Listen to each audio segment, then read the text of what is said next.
əhli və namazı əmr et, özün də bunu səbirlə yerinə yetir. Bunun üzərində səbirli ol.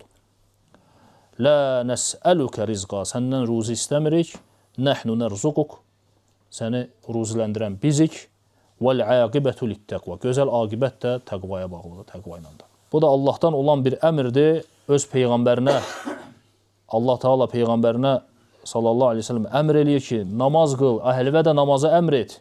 Allah da nəyi ki, Peyğəmbərinə əmr eləyirsə, ümməti üçün də o əmrdir. Yəni, bu əmr bizə də aiddir ki, namaz qıl, əhləvə də onu əmr elə, öz əhləvə, ailəvə. İnsan namazında özü birinci möhkəm olmalıdır. Namazında dürüst olmalıdır. Və bu dünya həyatında namazdan insanı yayındıracaq çox şeylər vardır. İş, güc, əyləncələr və s.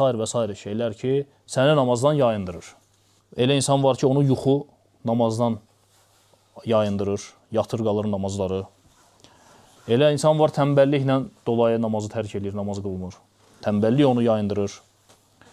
Və s. və ilaxır. Allah Rəsulundan ki, soruşurlar ki, ən əfsəl əməl nədir? Və deyir ki, Peyğəmbər sallallahu aleyhi ve sellem, vaxtında qılınan namaz. Sonra soruşur ki, daha sonra hansı əməldir ən əfsəl əməl? Deyir, valideynlərə yaxşılıq etmək.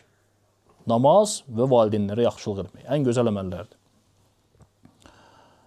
Və deyir ki, bu elə bir ibadətlərdir ki, 2 dənə çətin ibadətdir ki, bunlara səbir gərəkir.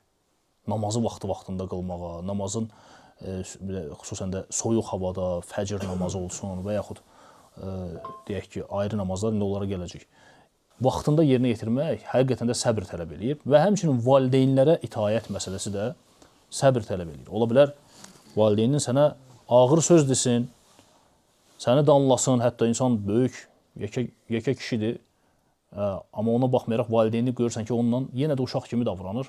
Və buna səbr eləmək, valideynlərin sözündən çıxmamaq həqiqətən də səbr tələb eləyən məsələdir. Ona görə Allah Rəsulü sallallahu aleyhi ve sellem nə deyir? Deyir ki, namaz və valideynlərə yaxşılıq. Bu 2 əzəmətli ibadətdir, deyir.